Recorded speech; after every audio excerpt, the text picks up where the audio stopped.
Good morning students. Our next chapter is partial derivative. First order partial derivative ਕਰਨਾ ਆਪਾਂ ਨੇ ਜਦੋਂ ਉਸ ਦਾ ਫਾਰਮੂਲਾ ਕੀ ਹੈਗਾ। ਦੇਖੋ ਹੁਣ ਆਪਣੇ ਕੋਲ ਇੱਕ fx ਫੰਕਸ਼ਨ ਹੁੰਦਾ ਹੈਗਾ, ਠੀਕ ਹੈ, ਰੀਅਲ ਨੰਬਰ ਦੇ ਉੱਪਰ ਹੁੰਦਾ ਹੈਗਾ। ਤਾਂ ਉਸ ਦੀ ਡੋਮੇਨ ਦੇ ਵਿੱਚ ਆਪਾਂ ਉਸ ਨੂੰ ਡੈਰੀਵੇਟਿਵ ਕਰਾਂਗੇ ਆਪਾਂ with respect to x and with respect to y। Partial derivative find ਕਰਨ ਦਾ ਫਾਰਮੂਲਾ ਕੀ ਹੋਏਗਾ, curly z upon curly x ਨਾਲ ਡਿਨੋਟ ਕਰ ਸਕਦੇ ਹਾਂ ਜਾਂ ਤਾਂ ਉਸ ਫੰਕਸ਼ਨ ਨੂੰ ਜਾਂ ਫਿਰ fx a, b। मतलब अगर आप x के रिस्पैक्ट डेरीवेटिव कर रहे हैं दैन तो fx, अगर y के रिस्पैक्ट डेरीवेटिव कर रहे हैं दैन f ऑफ y। ए भी होएगा कोई भी रियल नंबर जिस पॉइंट के उपर आपने चैक करना है। उसका फॉर्मूला आप जिदा पहला करते होंगे सी डेरीवेटिव का, उसके अकॉर्डिंग ही limit h approaches to 0 f a plus h, b minus f a b जिस पॉइंट के उपर चैक कर रहे हैं अपॉन h। ਐਵੇਂ ਜਦੋਂ y ਦੇ ਰਿਸਪੈਕਟ ਡੈਰੀਵੇਟਿਵ ਕਰਨਾ ਉਦੋਂ a ਵਾਲਾ as it b plus k minus f of a b upon k। ਹੁਣ ਤੁਹਾਡੀ ਫਸਟ ਐਗਜ਼ਾਮਪਲ ਹੈ ਜਿਸ ਦੇ ਵਿੱਚ f ਫੰਕਸ਼ਨ ਗਿਵਨ ਹੈਗਾ, r ਸਕੇਅਰ ਟੂ r ਲਿਖਿਆ ਹੋਇਆ, ਮਤਲਬ ਇੱਧਰੋਂ ਕੋਈ ਆਪਾਂ ਦੋ ਐਲੀਮੈਂਟ ਲੈ ਰਹੇ ਹਾਂ ਅਤੇ ਦੂਸਰੀ ਸਾਈਡ ਜਾ ਕੇ ਆਪਣਾ ਕੋਈ ਰੀਅਲ ਨੰਬਰ 1 ਆ ਰਿਹਾ। ਜਿਵੇਂ ਹੁਣ ਦੇਖੋ ਇੱਥੋਂ x ਤੋਂ y ਲੈ ਰਹੇ ਹਾਂ ਤਾਂ ਕੋਈ ਆਪਣਾ ਆਨਸਰ 1 ਜਾਂ 0 ਆ ਰਿਹਾ। ਇਟ ਮੀਨਸ ਇੱਧਰ r ਸਕੇਅਰ ਲੈ ਕੇ ਆਪਣਾ ਅਪਰੋਚ ਹੈ, ਆਪਣਾ ਆਨਸਰ ਜੋ ਇੱਕ ਰੀਅਲ ਨੰਬਰ ਆ ਰਿਹਾ, ਇਸ ਦਾ ਮੀਨਸ ਇਹ ਆ। ਤਾਂ ਇਸ ਦੇ ਵਿੱਚ ਹੁਣ ਆਪਣੇ ਕੋਲ ਇਹ ਸੀਗਾ ਵੀ ਜਦੋਂ ਐਕਸ ਵਾਈ ਦੋਨੋਂ ਨੋਟ ਇਕੁਅਲ ਟੂ 0 ਨੇ, ਮਤਲਬ ਚਾਹੇ ਆਪਾਂ ਐਕਸ ਦੀ ਵੈਲਿਊ ਨੋਨ 0 ਲਈਏ ਜਾਂ ਫਿਰ ਵਾਈ ਦੀ, ਤਾਂ ਆਪਣਾ ਆਨਸਰ 1 ਆ ਰਿਹਾ। ਅਤੇ ਜਦੋਂ ਆਪਣਾ ਦੋਨੋਂ ਪੁਆਇੰਟ 0 ਲੈਂਦੇ ਹਾਂ ਤਾਂ ਆਪਣਾ ਆਨਸਰ 0 ਆ ਰਿਹਾ। ਪ੍ਰੂਵ ਕਰਨਾ ਵੀ ਫਸਟ ਆਰਡਰ ਪਾਰਸ਼ੀਅਲ ਡੈਰੀਵੇਟਿਵ ਹੈ ਜਿਹੜਾ ਉਹ ਐਗਜ਼ਿਸਟ ਨਹੀਂ ਕਰ ਰਿਹਾ ਹੈਗਾ। ਇਟ ਮੀਨਸ ਜੋ ਆਪਣੇ ਐਚ ਅਤੇ ਕੇ ਪੁਆਇੰਟ ਨੇ ਉਹ ਕੀ ਨੇ, ਨੋਨ 0 ਲੈ ਕੇ ਚੱਲਾਂਗੇ ਆਪਾਂ। ਜਦੋਂ ਪਹਿਲਾਂ ਐਚ ਆਫ 0 ਮਤਲਬ ਐਕਸ ਅਤੇ ਵਾਈ ਪੁਆਇੰਟ ਹੁੰਦੇ ਨੇ ਆਪਣੇ ਕੋਲ, ਜਦੋਂ ਐਕਸ ਵੈਲਿਊ ਆਪਾਂ ਨੇ ਐਚ ਲੈ ਲਈ, ਵਾਈ ਨੂੰ 0 ਲਿਆ ਗਾ, ਉਦੋਂ ਵੀ ਆਪਣਾ ਆਨਸਰ 1 ਆ ਰਿਹਾ। ਐਂਡ ਜਦੋਂ ਆਪਾਂ ਵਾਈ ਨੂੰ ਵੈਲਿਊ ਕੇ ਲੈ ਲਈ, ਐਕਸ ਨੂੰ 0 ਲੈ ਲਈ, ਉਸ ਟਾਈਮ ਵੀ ਆਪਣੀ ਵੈਲਿਊ ਕਿੰਨੀ ਆ, 1 ਆ। ਅਤੇ ਜਦੋਂ ਦੋਨੋਂ 0 ਨੇ ਤਾਂ ਆਪਣਾ ਆਨਸਰ 0 ਆ ਰਿਹਾ ਹੈਗਾ। ਹੁਣ ਐਫ ਆਫ ਐਕਸ ਦਾ derivative with respect to X, ਤਾਂ ਉਹਦਾ ਫਾਰਮੂਲਾ ਕੀ ਹੁੰਦਾ ਹੈਗਾ, ਏ ਪਲੱਸ ਐਚ ਹੁੰਦਾ। ਦੈਨ ਏ ਦੀ ਵੈਲਿਊ ਹੁਣ ਆਪਾਂ ਨੇ ਕਿਹੜੇ ਪੁਆਇੰਟ ਦੇ ਉੱਪਰ ਪੁੱਟ ਕਰਨਾ, ਉਰੇ ਏ ਕੋਮਾ ਬੀ ਹੁੰਦਾ ਹੈਗਾ।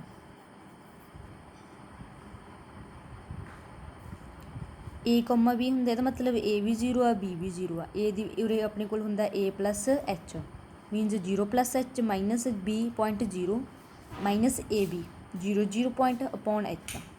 ਤਾਂ F of H comma 0 the value ਆਪਣੇ ਕੋਲ ਕਿੰਨੀ ਸੀ, 1 ਵੈਲਿਊ ਪੁੱਟ ਕਰ ਲਈ, 1 ਅਪੋਨ ਐਚ ਆ ਗਿਆ। ਇਟ ਮੀਨਸ ਆਪਾਂ ਜਦੋਂ ਐਚ ਨੂੰ 0 ਅਪਰੋਚ ਕਰਵਾਵਾਂਗੇ ਇਹ ਤਾਂ ਨੋਟ ਡਿਫਾਈਨਡ ਹੋ ਗਿਆ, ਵਿਚ ਡਜ਼ ਨੋਟ ਐਗਜ਼ਿਸਟ। ਐਵੇਂ ਵਾਈ ਦੀ ਵੈਲਿਊ ਦੇ ਅਕੋਰਡਿੰਗ ਆਪਾਂ ਨੇ 0 ਪਲੱਸ ਕੇ ਕੀਤਾ, ਉਸ ਦੇ ਅਕੋਰਡਿੰਗ ਵੀ ਐਗਜ਼ਿਸਟ ਨਹੀਂ ਕਰ ਰਿਹਾ। ਇਟ ਮੀਨਸ ਆਪਣਾ ਪਾਰਸ਼ੀਅਲ ਆਰਡਰ ਐਗਜ਼ਿਸਟ ਨਹੀਂ ਕਰਦਾ ਹੈਗਾ। ਸੈਕਿੰਡ ਦੇਖੋ, ਇਸ ਦੇ ਵਿੱਚ ਵੀ ਆਪਣੇ ਕੋਲ ਐਫ ਐਕਸ ਫੰਕਸ਼ਨ ਸੀਗਾ, ਸੇਮ ਤੁਸੀਂ ਕੀ ਕੀਤਾ 0 ਪਲੱਸ ਐਚ, ਤਾਂ ਉਰੇ ਆਪਣੇ ਕੋਲ ਦੇਖੋ ਹੁਣ 0 ਵੈਲਿਊ ਪੁੱਟ ਕਰਾਂਗੇ ਜਦੋਂ ਆਪਾਂ, ਤਾਂ ਹੁਣ ਸਾਈਨ ਦੇ ਵਿੱਚ ਆਪਣੀ ਜਦੋਂ ਚਾਹੇ ਐਕਸ ਵੈਲਿਊ 0 ਪੁੱਟ ਕਰ ਲਈ ਚਾਹੇ ਵਾਈ 0 ਪੁੱਟ ਕਰ ਲਈਏ, ਇਸ ਦੇ ਅਕੋਰਡਿੰਗ ਸਾਈਨ ਤਾਂ 0 ਹੀ ਆਏਗਾ। ਸਾਈਨ 0 ਤੇ ਹੁੰਦਾ 0, ਦੈਨ 0.0 ਆਨਸਰ ਆਪਣਾ 0 ਆ ਗਿਆ। ਐਵੇਂ ਜਦੋਂ ਵਾਈ ਦੇ ਪੁਆਇੰਟ ਵਿੱਚ ਆਪਾਂ ਇੱਕ ਵੈਲਿਊ 0 ਪੁੱਟ ਕਰ ਦਾਂਗੇ ਤਾਂ ਇਹ ਵੀ ਆਪਣਾ ਕੀ ਹੋ ਗਿਆ, 0 ਆ ਗਿਆ। ਹੁਣ ਨੈਕਸਟ ਆਪਾਂ ਨੇ ਇਹ ਪੁੱਟ ਕਰਨਾ ਸੀ ਵੀ ਐਫ ਆਪਣਾ ਅਗਰ ਕੰਟੀਨਿਊਸ ਹੈਗਾ ਐਟ ਦਾ ਓਰੀਜਨ ਦੇ ਉੱਪਰ ਚੈੱਕ ਕਰਨਾ ਸੀ, ਤਾਂ ਉਸ ਦੇ ਅਕੋਰਡਿੰਗ ਹੀ ਪਹਿਲਾਂ ਵਾਲੀ ਕੰਡੀਸ਼ਨ ਦੇ ਵਿੱਚ ਆਪਾਂ ਕਿਵੇਂ ਕਰਦੇ ਸੀ ਕੰਟੀਨਿਊਸ ਚੈੱਕ, ਲਾਈਨ ਦੇ according x y approaches to 0 point ਦੇ ਅਲੋਂਗ ਵਾਈ ਨੂੰ ਐਮ ਐਕਸ ਪੁੱਟ ਕਰਦੇ ਸੀ, ਠੀਕ ਹੈ, ਇਸ ਦੇ ਕੰਡੀਸ਼ਨ ਦੇ ਅਕੋਰਡਿੰਗ ਤਾਂ ਕਿ ਆਪਾਂ ਕਾਮਨ ਨਿਕਾਲ ਲਈਏ। ਇਹ ਆਪਣੇ ਕੋਲ x into y value m x put ਕੀਤੀ, then x into x square ਹੋ ਗਿਆ, ਠੀਕ ਹੈ। ਤਾਂ ਇਹ ਪੂਰੀ ਦੀ ਪੂਰੀ ਆਪਣੇ ਕੋਲ ਨਾ ਇਹ ਫਾਰਮੂਲਾ ਹੁੰਦਾ ਵੀ ਅਗਰ ਆਪਣੇ ਕੋਲ limit x approaches to 0 sine x upon x ਹੁੰਦਾ ਤਾਂ ਆਪਣਾ ਆਨਸਰ 1 ਹੁੰਦਾ, ਠੀਕ ਹੈ। ਉਸ ਦੇ ਅਕੋਰਡਿੰਗ ਇਹ ਪੂਰੇ ਦੀ ਵੈਲਿਊ ਕਿੰਨੀ ਆ ਗਈ, 1 ਇੰਟੂ ਦਿਸ। ਇਟ ਮੀਨਸ ਇਹ ਕੋਈ ਆਪਣੀ ਵੈਲਿਊ ਐਗਜ਼ਿਸਟ ਕਰ ਰਹੀ ਹੈ ਅਤੇ ਯੂਨੀਕ ਨਹੀਂ ਹੋ ਸਕਦੀ, ਇਸ ਲਈ ਆਪਣਾ ਐਫ ਐਕਸ ਫੰਕਸ਼ਨ ਆ ਜਿਹੜਾ ਡਿਸਕੰਟੀਨਿਊਸ ਆ। ਇਸ ਦੇ ਅਕੋਰਡਿੰਗ ਹੀ ਹੁਣ ਆਪਣੇ ਕੋਲ ਜਿੱਦਾਂ ਪਹਿਲਾਂ 0 ਪੁਆਇੰਟ ਸੀ ਹੁਣ 2 3 ਪੁਆਇੰਟ ਆ, ਉਸ ਦੇ ਲੌਂਗ ਚੈੱਕ ਕਰ ਲਓ। ਸੈਕਿੰਡ ਐਕਸਰਸਾਈਜ਼ ਆ ਤੁਹਾਡੀ ਜਿਸ ਦੇ ਵਿੱਚ ਦੇਖੋ ਐਕਸ ਨੂੰ ਆਰ ਕੋਸ ਥੀਟਾ ਲਿਖਿਆ ਹੋਏਗਾ, ਵਾਈ ਨੂੰ ਆਰ ਸਾਈਨ ਥੀਟਾ ਲਿਖਿਆ ਹੋਏਗਾ। ਪ੍ਰੂਵ ਕਰਨਾ ਆਪਣੇ ਕੋਲੇ ਵੀ ਇਸ ਦਾ ਕਰਲੀ ਸਕੇਅਰ ਥੀਟਾ ਅਪੋਨ ਕਰਲੀ ਐਕਸ ਵਾਈ, ਮਤਲਬ ਆਪਾਂ ਪਹਿਲਾਂ ਵਾਈ ਦਾ ਡੈਰੀਵੇਟਿਵ ਕਰਕੇ ਫਿਰ ਵਿਦ ਰਿਸਪੈਕਟ ਟੂ ਐਕਸ ਕਰਦੇ ਹਾਂ ਤਾਂ ਇਕੁਅਲ ਕਿਹਦੇ ਹੁੰਦਾ, ਲੌਗ ਆਰ ਦੇ ਡਬਲ ਡੈਰੀਵੇਟਿਵ ਦੇ, ਅਤੇ ਅੱਗੇ ਨੈਕਸਟ ਉਹ ਕਿਹਦੇ ਇਕੁਅਲ ਆਏਗਾ, ਮਾਈਨਸ ਵਾਈ ਦੇ। ਤਿੰਨੋਂ ਕੰਡੀਸ਼ਨ ਸੈਟਿਸਫਾਈਡ ਕਰਨੀਆਂ ਨੇ। ਆਪਣੇ ਕੋਲੇ ਕੀ ਗਿਵਨ ਹੈ, x r cos theta and y r sine theta ਦੀ ਇਕੁਅਲ ਆ, ਦੋਨਾਂ ਨੂੰ ਆਪਾਂ ਨੇ ਡਿਵਾਈਡ ਕਰਤਾ, ਇਹਨਾਂ ਦੋਨਾਂ ਨੂੰ ਡਿਵਾਈਡ ਕੀਤਾ, ਦੈਨ ਟੈਨ ਥੀਟਾ ਕਿਹਦੀ ਇਕੁਅਲ ਆ ਗਿਆ, ਵਾਈ ਅਪੋਨ ਐਕਸ ਦੀ। ਅਗਰ ਇਹਨਾਂ ਨੂੰ ਸਕੇਅਰ ਕਰਕੇ ਐਡਿੰਗ ਕਰਾਂਗੇ then cos square theta sine square theta 1 ਹੋ ਜੂਗਾ, ਅਤੇ ਆਰ ਸਕੇਅਰ ਹੋ ਜੂਗਾ, x square plus y square equal to r square ਆ ਗਿਆ।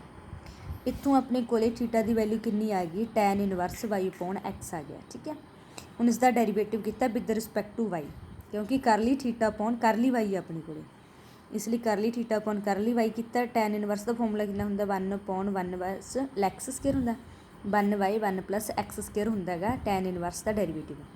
उसके अकॉर्डिंग x अपने को कितनी y अपॉन x है, इसलिए y अपॉन x का स्केयर आ गया इंटू y अपॉन x की वैल्यू हुण आपां विद रिस्पैक्ट टू y कर रहे हैं, इसलिए अपना x तो अपना कोई कॉन्सटेंट ही मान के चलेंगे, y का डेरीवेटिव 1 हो गया सीगा। सॉल्व किया तुहाडे कोल ये डेरीवेटिव आ गया।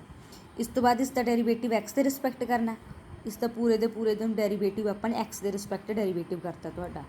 ठीक है, जिस दे विच तुहाडे कोल अपने कोल y की वैल्यू की सी r sin थीटा सी, तां करके अपनी value r square sin square theta put करती cos square theta. r square आप कॉमन निकाल सकते हैं, cos स्केयर तो sin स्केयर की वैल्यू कितनी होंगी cos 2 थीटा होंगी है। नैक्सट तुसीं ने की किया r square equal x square plus y square, इत्थे कंप्लीट हो गया। ठीक है, मतलब इसकी वैल्यू अपनी फाइंड कर ली, अपने कोले दिस आ गई। नैक्सट हुण अपने कोले ये की सीगा r वाले का डेरीवेटिव करना, इसलिए अपने r वाला वैल्यू ली, इसके उपर लॉग लगे हुआ इसलिए अपने लॉग लगा लिया, लॉग r स्केयर इक्वल है दिस ते पावर का अपने को लॉग का फॉर्मूला होंदा पावर अगे आ जाती है 2 log r log x square plus y square 2 अपने को डेरीवेटिव से चला गया। इस तो बाद इसका डेरीवेटिव करना x के रिस्पैक्ट डबल डेरीवेटिव करना, उसके अकॉर्डिंग ही किया अपने पहले इसका x के रिस्पैक्ट डेरीवेटिव कर देंगे, डेरीवेटिव तो कर लेंगे ना, फिर सैकेंड डेरीवेटिव कर देंगे। ठीक है, सैकेंड डेरीवेटिव करने तो बाद नैक्सट कंडीशन के सी अपन इस उसके अकॉर्डिंग ही y के रिस्पैक्ट डेरीवेटिव करांगे लॉग r का, फिर उसका ही डबल डेरीवेटिव करांगे। तो सारिया की वैल्यूज़ सेम आ रही, इट मीनस ये तीनों अपने इक्वल की आ रहे हैं 1 upon r square cos 2 theta equal आ रहा।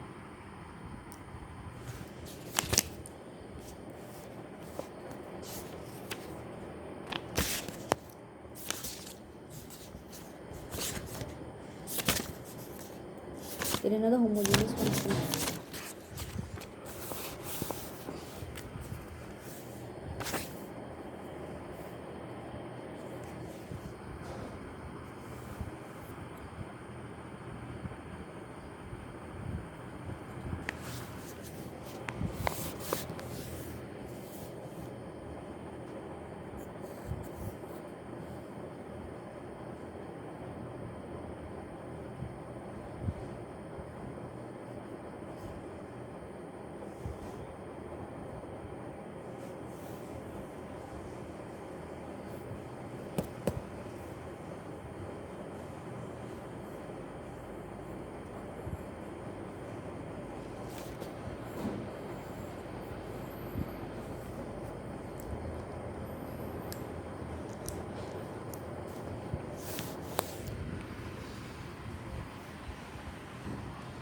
नैक्सट है तुहाडा interchange of order of differentiation, मतलब f x comma y a B point के उपर नॉट इक्वल होंदा वाई एक्स, पहले आप एक्स के रिस्पैक्ट डेरीवेटिव करके फिर वाई का करना, एंड फस्ट से वाई का डेरीवेटिव करके फिर एक्स के रिस्पैक्ट करना, तो नॉट इक्वल होएगा कंडीशन के लिए। Direct F of X Y find करने का फॉर्मूला की होगा ए बी पॉइंट के उपर f of x a comma b plus के minus f x a b upon k, तुहाडा फॉर्मूला इसनूं आपां ने रिमेंबर रखना है।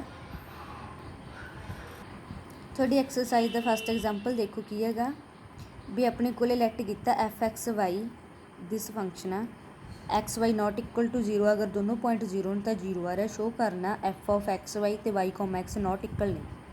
पहला एफ ऑफ एक्स वाई का फॉर्मूला की सी तुहाडे कोले उरे की सी अपने को ए कॉमा बी प्लस के सी, ए तो बी पॉइंट अपने 0 0 ने 0 कॉमा 0 प्लस के माइनस ए बी पॉइंट सीगा F of A comma B ती एक्स, तो उसके अकॉर्डिंग ही ए की वैल्यू भी 0 बी की 0 भी अपॉन के। ठीक है, एफ ऑफ एक्स हुण अपने को ये फॉर्मूला आ गया, हुण आपां नूं नहीं पता हैगा एफ ऑफ एक्स की वैल्यू कितनी है अपने को, तो आप पहला हुण आपां एफ ऑफ एक्स फाइंड करांगे किन्ने ते 0 ते के पॉइंट के उपर, तो हुण एफ ऑफ एक्स 0 कॉमा के फाइंड करने का फॉर्मूला आप पिछली एक्सरसाइज के विच कीता हैगा, किवें हुंदा हैगा इस पॉइंट के विच आप एच पुट कर देने 0 प्लस एच जो भी point given as it into 0 के अपॉन एच। हुण इस फंक्शन तुहानूं गिवन सी एक्स वाई वाला, तो पूरे दा पूरी वैल्यू एच ते के पुट करनी, एच के पुट होगी एच स्केयर माइनस के स्केयर एच स्केयर प्लस के स्केयर माइनस 0 अपॉन एच। ठीक है, एच नाल अपना एच एक कैंसल हो गया, रह गया दिस, तो अपने को के ਐਚ ਅਪਰੋਚ ਕਰ ਦਾਂਗੇ 0 ਨੂੰ ਤਾਂ ਆਪਣੇ ਕੋਲੇ ਦਿਸ ਵੈਲਿਊ ਆ ਗਈ ਕੇ ਸਕੇਅਰ ਅਪੋਨ ਮਤਲਬ ਮਾਈਨਸ ਕੇ ਆਂਸਰ ਆ ਜੂ, ਕੇ ਸਕੇਅਰ ਨਾਲ ਕੇ ਸਕੇਅਰ ਕੈਂਸਲ ਹੋ ਕੇ ਮਾਈਨਸ ਆ ਗਿਆ। ਹੁਣ ਨੈਕਸਟ ਆਪਣੇ ਕੋਲੇ 0 ਪੁਆਇੰਟ ਦੇ ਉੱਪਰ ਦੇਖਣਾ ਸੀ, ਜਦੋਂ 0 ਪੁਆਇੰਟ ਉੱਪਰ ਦੇਖੋਗੇ ਤਾਂ ਆਪਣਾ ਆਂਸਰ 0 ਆ ਗਿਆ।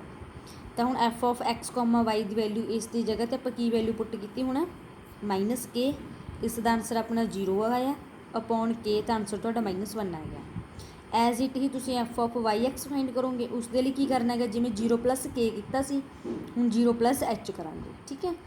ਬਾਕੀ ਸਾਰਾ ਤਾਂ ਉਸ ਦੇ ਅਕੋਰਡਿੰਗ ਹੀ ਹੁਣ ਐਫ ਆਫ ਵਾਈ ਫਾਈਂਡ ਕਰਾਂਗੇ, ਪਹਿਲਾਂ ਐਚ ਕੇ ਪੁਆਇੰਟ ਦੇ ਉੱਪਰ ਸੇਮ ਉਸ ਦੇ ਅਕੋਰਡਿੰਗ ਹੀ ਆ ਜਾਏਗਾ, ਠੀਕ ਹੈ। ਐਚ ਨਾਲ ਐਚ ਆਪਣਾ ਕੈਂਸਲ ਹੋ ਕੇ ਪੋਜ਼ੀਟਿਵ ਐਚ ਆ ਜਾਊਗਾ, 0 ਪੁਆਇੰਟ ਉੱਪਰ ਆਪਣਾ ਫੰਕਸ਼ਨ 0 ਆਊਗਾ, ਐਚ -0.1, ਇਹਦਾ ਮਤਲਬ ਪਹਿਲਾਂ ਵਾਲਾ ਆਂਸਰ ਆਪਣਾ -1 ਆ ਰਿਹਾ ਸੀ, ਹੁਣ ਵਾਲਾ 1 ਆ ਰਿਹਾ, ਇਹ ਨੋਟ ਇਕੁਅਲ ਨੇਗੇ। ਇੱਕ ਰਾਜ ਤੁਹਾਨੂੰ ਸਟੇਟਮੈਂਟ ਆ ਸ਼ੋਰਸ ਥਿਓਰਮ ਦੀ, ਉਹ ਕੀ ਕਹਿੰਦੇ ਨੇ ਵੀ ਆਪਣੇ ਕੋਲ ਇੱਕ ਏ ਬੀ ਪੁਆਇੰਟ ਹੈਗਾ ਜਿਹਦੀ ਡੋਮੇਨ ਆਪਣੇ ਕੋਲ ਕੀ ਹੈਗੀ, ਰੇਂਜ ਦਾ ਸਬਸੈਟ ਹੈਗੀ। ਇੱਕ ਫੰਕਸ਼ਨ ਐਫ ਦੇ ਵਿੱਚ ਸੱਚ ਡੈਟ ਆਪਾਂ ਸਾਰੇ ਫਾਈਂਡ ਕਰਦੇ ਹਾਂ, F of X, F of Y, F of X Y, all point find ਕੀਤੇ ਨੇ ਏ ਬੀ ਪੁਆਇੰਟ ਦੇ ਉੱਪਰ। Then F of X Y is continuous ਹੋਏਗਾ ਏ ਬੀ ਪੁਆਇੰਟ ਦੇ ਉੱਪਰ ਜਦੋਂ ਆਪਣੇ ਕੋਲ ਐਫ ਆਫ ਵਾਈ ਵੀ ਐਗਜ਼ਿਸਟ ਕਰ ਰਿਹਾ ਅਤੇ ਦੋਨੋਂ ਇਕੁਅਲ ਆ ਰਹੇ ਨੇਗੇ, ਠੀਕ ਹੈ। ਯੰਗਸ ਥਿਓਰਮ ਦੀ ਕੀ ਡੈਫੀਨੇਸ਼ਨ ਆ ਵੀ ਐਫ ਆਫ ਐਕਸ ਅਤੇ ਐਫ ਆਫ ਵਾਈ ਐਗਜ਼ਿਸਟ ਕਰ ਰਹੇ ਨੇਗੇ ਅਤੇ ਉਹਨਾਂ ਨੂੰ ਆਪਾਂ ਡਿਫਰੈਂਸ਼ੀਏਬਲ ਇਸ ਦੇ, ਇਹ ਕੰਟੀਨਿਊਸ ਦੀ ਗੱਲ ਕਰਦਾ ਹੈਗਾ, ਇਹ ਫੰਕਸ਼ਨ ਦੀ ਡਿਫਰੈਂਸ਼ੀਏਬਲ ਦੀ ਗੱਲ ਕਰਦਾ ਹੈਗਾ ਜਦੋਂ ਫੰਕਸ਼ਨ ਕੀ ਨੇ ਇਕੁਅਲ ਨੇ। ਜਿਹੜੀ ਆਪਣੀ ਇਹ ਥਿਓਰ ਐਗਜ਼ਾਮਪਲ ਆ ਇਸ ਦੇ ਵਿੱਚ ਨੋਟ ਇਕੁਅਲ ਆ ਰਹੇ ਨੇਗੇ। ਹੁਣ ਤੁਸੀਂ ਨੇ ਪਹਿਲੀਆਂ 3 ਐਕਸਰਸਾਈਜ਼ ਨੇ, exercise A B C second chapter ਦੀਆਂ ਪਹਿਲੀਆਂ 3 ਐਕਸਰਸਾਈਜ਼ ਕਰ ਲੈਣੀਆਂ ਨੇ। ਅਗਰ ਕੋਈ ਵੀ ਪ੍ਰੋਬਲਮ ਆਉਂਦੀ ਹੈ ਤਾਂ ਮੇਰੇ ਤੋਂ ਪੁੱਛ ਲਓ।